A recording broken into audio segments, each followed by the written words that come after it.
Alors bonjour à tous, bienvenue dans ce nouveau format. C'est un format que j'ai... Ok, j'avoue, je l'ai piqué à Royaume Manga. Euh, c'est un format de discussion. Voilà. Un format de discussion, donc je vous invite si le sujet vous intéresse, éventuellement vous pouvez rester. Si le sujet vous intéresse pas, vous pouvez partir, c'est pas un problème. Parce que ça va être un format un peu différent. Il n'y aura pas d'achat manga, il n'y aura pas de bilan lecture ou de choses comme ça. Là, et on va vraiment parler de sujets qui moi me tiennent à cœur, parce que c'est vrai que je ne sais pas où peut parler de moi jusqu'à présent. Mais en gros, je voulais vous parler de la manière dont j'ai commencé le manga, la manière dont j'ai découvert le manga. Donc là, je suis en train de marcher, j'en profite. Euh, j'ai pris mon micro, mais j'ai oublié de la prise jack qui va du micro au téléphone, donc du coup, je peux pas mettre le micro. Et comme j'ai un peu de marche à faire, là, vous voyez, il y a la scène, il y a un peu de bruit parce qu'il y a des bateaux là qui passent. Ça se voit pas forcément, mais bon. Alors en fait, moi, c'est vrai que j'ai commencé les mangas, il est vrai, avec le Club Dorothée. Ou en tout cas, je fais partie de cette tranche d'âge-là. Alors on parle de Club Dorothée parce que c'est une référence qui parle à tout le monde, mais il y avait autre chose à l'époque, hein. Il y avait Récréa 2, je sais plus s'il n'y avait pas Salut les Zouzous, je sais pas quoi. Enfin bon, il y avait quand même plusieurs fournisseurs de contenu, mais le plus connu reste... Je me fais attaquer. Le plus connu reste bien entendu Club Dorothée. Voilà. Boucheron. Boucheron. C'est pas grave, ça fait de la viande. Je vais parler la bouche fermée, comme ça il n'y aura pas de problème. Donc il y avait plusieurs créateurs de contenu. Voilà. Et c'est vrai que Dorothée a laissé son nom un petit peu dans l'empreinte manga en France. Alors manga, il n'est pas arrivé avec le club Dorothée. Bien avant, il y avait du manga en France. Dans les années 70, déjà, il y avait eu quelques tentatives de percée d'œuvres japonaises. C'est vrai qu'on a toujours été obsédé par la culture franco-belge et par les Américains avec les comics. Maintenant qu'on a globalement rattrapé les publications américaines avec les comics, bah, c'est vrai qu'il y a un petit peu moins, c'est moins prégnant, mais c'est vrai qu'à l'époque, à l'époque dans les années 80, dans les années 70, on avait les tout petits fascicules de comics qui étaient quand même dans une... il y en avait une quantité, c'était faramineux. Il y avait plein de magasins à Paris où il y avait des étagères entières de comics. Mais le manga, pas du tout. Le manga, c'était vraiment très très restreint. Donc dans les années 70, il y a un peu de manga qui débarque. Je sais plus, ça doit être en 78, quelque chose comme ça. Il y a une série de prépublications. Enfin, ou en tout cas, le cri qui tue. C'est pas une série de prépublications, mais c'est des magazines. Il n'y a pas eu beaucoup de volume parce que ça n'a pas beaucoup marché, mais dans lequel on avait quand même des auteurs type le gars de Golgo 13. On a eu du Osamu Tezuka aussi. On a eu celui qui a fait cette ville Totura, Satsumi, je sais plus comment il s'appelle. D'ailleurs, pour Golgo 13, paix à l'âme de son créateur qui est décédé en 2021. Il est dans le guidebook des records, dans le Guinness pour le nombre de tomes. La série qui a le plus grand nombre de tomes, 201. D'ailleurs, le 201e tome est sorti un mois après à peu près un mois après le décès de son créateur. Donc, et ça, c'est des séries par exemple qui n'ont jamais vraiment, qui n'ont pas été proposées au public français. Ça a été proposé dans deux gros recueils, la sélection de l'auteur et puis la sélection des, euh, des lecteurs. Et en même temps, il y a une petite sélection qui a été faite dans la Criquitu. Mais tout ça pour dire que initialement, c'était pas très très prépondérant. Et puis finalement, c'est vrai qu'avec l'arrivée de Miyazaki, avec l'arrivée de Akira, Akira Toriyama, alors oui, Akira Toriyama et Akira de Otomo. Ah, il y a trop de bêtes. J'aurais dû tourner en hiver, il y a zéro bête en hiver. Eh ben, on a commencé à voir apparaître sur la scène française des mangas, alors pour le coup, plutôt post-apocalyptiques ou de monde dystopique, pas trop des mangas de la vie réelle. C'est arrivé un peu après, un peu dans un deuxième temps. Les Osamu Tezuka, c'est quand même rarement dans la vie réelle. Et puis, Akira, ça c'est du post-apocalyptique typique, ça reste le monde, mais c'est du post-apo. Et puis, dans un deuxième temps, vous avez, enfin dans un deuxième temps, non, de manière à peu près concomitante, Masamune Shirow avec Apple Seed, Orion, Ghost in the Shell. Voilà, Ghost in the Shell, c'est quand même aussi arrivé. Enfin, c'est hyper.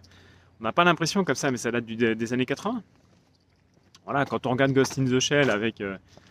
Je sais plus comment elle s'appelle, celle qui joue Black Shadow, là. Bon, bref. Scarlett Johansson, bah, on a l'impression que c'est récent, mais en fait, c'est pas du tout récent, ça date des années 80. Donc voilà, moi j'ai commencé vraiment les mangas, j'ai découvert vraiment les mangas avec les dessins animés, parce qu'à l'époque, il y avait les dessins animés avant les mangas, maintenant c'est plutôt un peu l'inverse, parce que on n'avait pas le format papier à l'époque, et le format papier est arrivé dans un deuxième temps.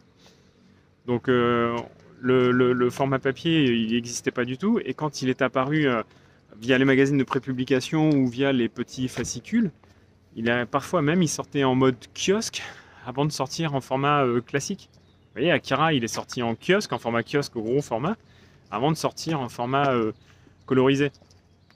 Dragon Ball, c'est pareil, il est formé un tout petit fascicule, avant d'arriver dans les formats classiques qu'on connaît en version pastel, vous savez, version où ça arrache la peau du scrotum pour pouvoir payer un tome, quoi. Quant à Gum aussi, il y avait des petits fascicules, mais ceux-là aussi, c'était pareil. Donc, on arrive à la fin des années 90, la fin des années 80, les dessins animés sont passés, maintenant on commence à être un petit peu imprégné de la culture nippone, ou en tout cas pour ces séries principales, c'est-à-dire Cat Size, City Hunter, Dragon Ball, Dr. Slump, Akira, Ken le Survivant. Et vous remarquerez qu'on est quand même dans des thématiques systématiques qui sont quand même pas jojo. C'est-à-dire que Ken le Survivant, c'est quand même le type qui vous touche la tempe et lui dit « Ah, tu vas mourir dans 5 secondes », mais le gars il explose. City Hunter, c'est un assassin dans la ville. Cat Size, c'est quand même l'apologie de cambrioleuse. Akira, c'est une histoire d'enfants drogués qui sont enfermés, exploités par l'armée pour leur pouvoir psyché et qui font exploser des villes.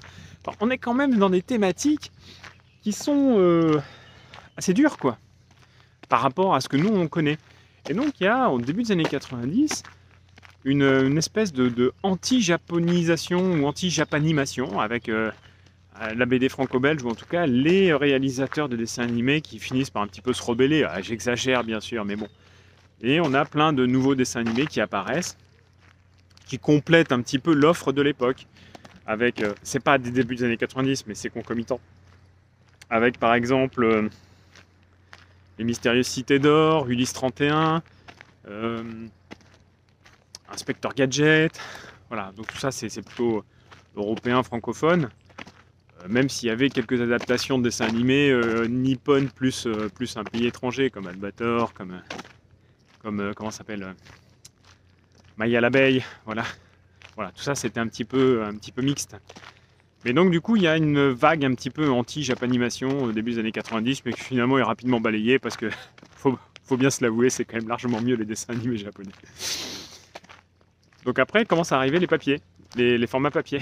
Bon, Dragon Ball, c'est, je sais plus, 85, 86, 1985, 86, quelque chose comme ça.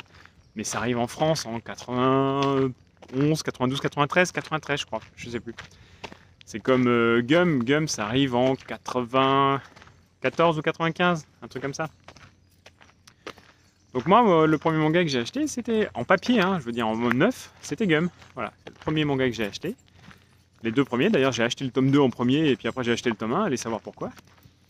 Et puis, j'avais acheté que celui-là, parce qu'il faut savoir quand même qu'à l'époque, franchement, 42 francs, c'était un Glénat, un ancien format Glénat, 42 francs, c'était quand même... ouais, c'était beaucoup. Pour nous, le manga neuf, c'était vraiment un luxe.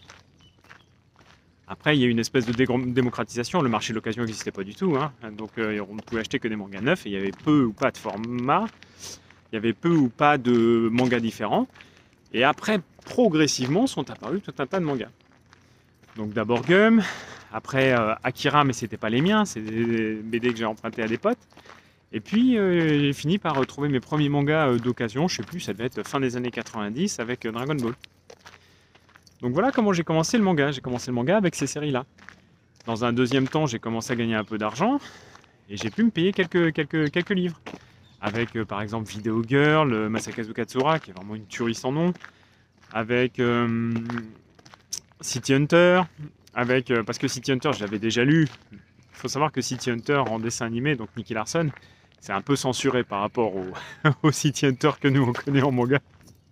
Avec le coucou il n'y est pas dans les dessins animés. Parce que les dessins animés français sont quand même malgré tout un peu censurés. Voilà. C'est marrant de dire ça parce que City Hunter il censure le coucou, par contre il censure pas Ken le Survivant quand ils explosent les gens avec des bouts d'intestin qui vont partout. Et c'était en plus des dessins animés pour les enfants. C'est-à-dire qu'à l'époque, on avait 7 ans, 8 ans, 9 ans, on regardait Ken le survivant en train d'exploser des corps. Et ça choquait pas ou peu. Alors que maintenant, vous avez le Peggy 3, Peggy 6, Peggy 12, limite, vous regardez un Walt Disney et il faut avoir 12 ans pour regarder un Walt Disney. J'exagère, bien sûr. L'idée, c'est de dire que on tolérait des choses à l'époque, ou en tout cas, on faisait pas attention enfin, on faisait moins attention à ce qui se passe maintenant. Il y a eu une modification quand même de la société qui fait que, globalement, on est beaucoup plus vigilant sur ce que les enfants peuvent regarder maintenant. C'est plutôt bien, hein. On va se l'avouer. Ce qui passait à l'époque, moi je mets pas mes gosses devant, quoi. Donc on est vraiment dans cette modification de la présentation, en tout cas de l'architecture de ce que peut représenter le manga papier à cette époque, avec une maison d'édition prépondérante qui est Glénat, et Glénat avec ses anciens formats, avec les Dragon Ball, les Sailor Moon, les Dr Slump, voilà. Donc ça c'est les formats souples, les Gum notamment. Et les grands formats avec Akira, avec Apple Seed, avec Orion, avec... voilà, ça c'est en gros les gros formats qui sont les plus présents dans le paysage. Et puis après vous avez des maisons d'édition qui apparaissent progressivement, les unes après les autres. Avec Tonkam par exemple. Tonkam qui débarque avec quelques séries un peu mythiques, hein, qu'on a du mal maintenant à se dire qu'à l'époque c'était... là comme ça j'ai pas de nom, mais il faut imaginer que Tonkam à l'époque c'était vraiment une toute petite maison d'édition et qui a progressé assez rapidement. Puis d'autres maisons d'édition sont arrivées sur le feu, genre Manga Player, avec un magazine de prépublication Manga Player et quelques comment ça s'appelle, quelques séries qui n'étaient pas terribles, comme par exemple Vapeur Détective, c'était naze, Rampu, Flag Fighter, ouais, Flag Fighter. Donc tout ça, c'était vraiment pas terrible. Il y a la seule série qui a un petit peu relevé le niveau, entre guillemets. C'était... Am I Goddess. Parce que les premiers Am I Goddess, les 10-15 premiers, sont plutôt sympas. Après, c'est un peu de la... Mais bon, voilà. Donc vous avez ça. Et il y a une autre série où il y a les 5 premiers tomes. Ah oui, Dragon Head. Voilà, Dragon Head. Donc ça, c'était vraiment pas mal. Mais si vous voulez, c'est pas ça qui fait vivre une maison d'édition, c'est pas 3 petits tomes par-ci par-là qui fait vivre une maison d'édition. Manga Player a disparu et les volumes ont été rachetés par Pika. Alors je sais pas si Manga Player c'est Pika ou si c'est juste qu'ils ont racheté les licences et qu'ils ont fini par s'appeler Pika. Ce qui est sûr, c'est que quand vous voyez la tranche des Manga Player, c'est tellement immonde que ça vous donne vraiment pas envie d'en avoir. Après, en plus, très honnêtement, les séries de Manga Player, bon. Tout ça pour dire que l'offre manga progresse jusqu'au début des années 2000. Et à partir là, j'ai plus les dates en tête, mais ça doit être 2003, 2004, quelque chose comme ça. Avec les Naruto, les One Piece, tout ça, il y a une véritable explosion finalement de la consommation. Parce que arrivent sur le marché des séries qui sont... c'est ça, voilà. Là, le paysage est complètement remodelé. Et finalement, il y a une véritable... augmentation de l'offre. Cette augmentation de l'offre, elle se fait bien sûr en parallèle du vieillissement finalement des consommateurs.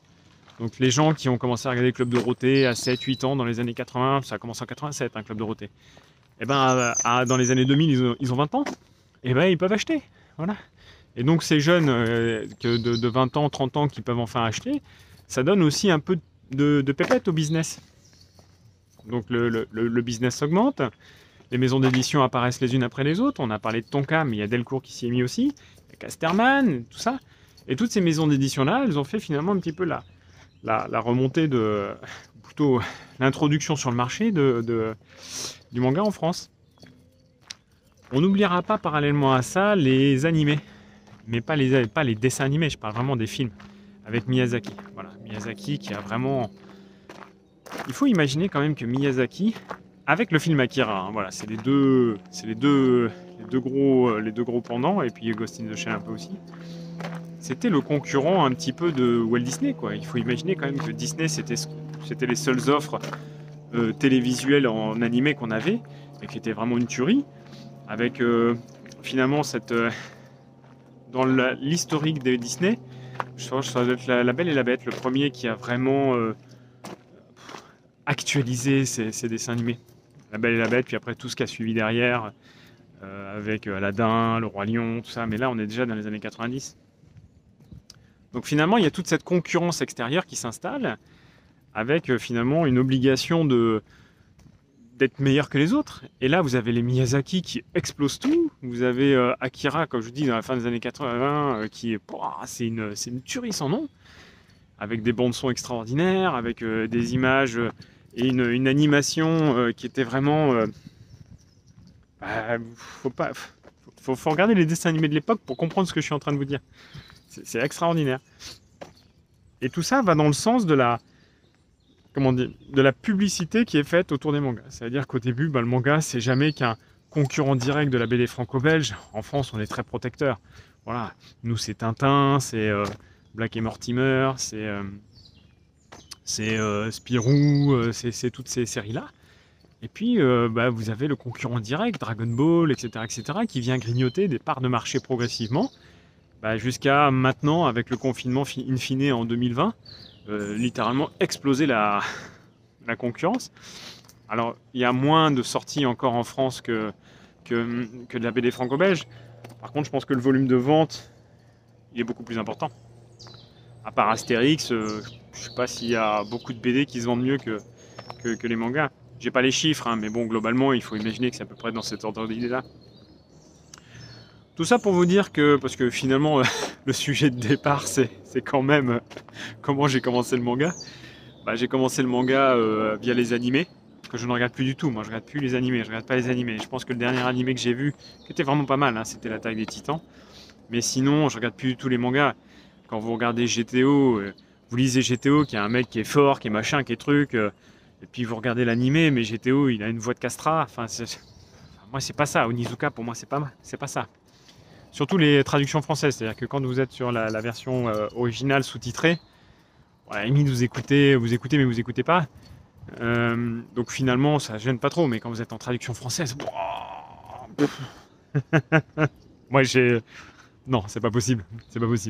Et puis, les animés, je regarde pas du tout. Bien que, franchement, les procédés techniques animés actuels sont extraordinaires, mais bon.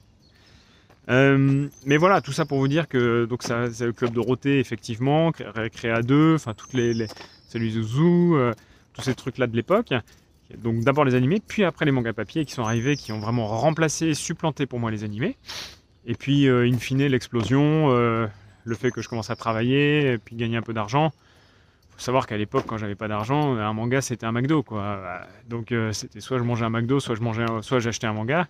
Le manga que j'ai acheté quand j'avais 18 ans, je l'ai toujours. Le McDo, il y a longtemps qu'il est parti dans la fosse septique, quoi.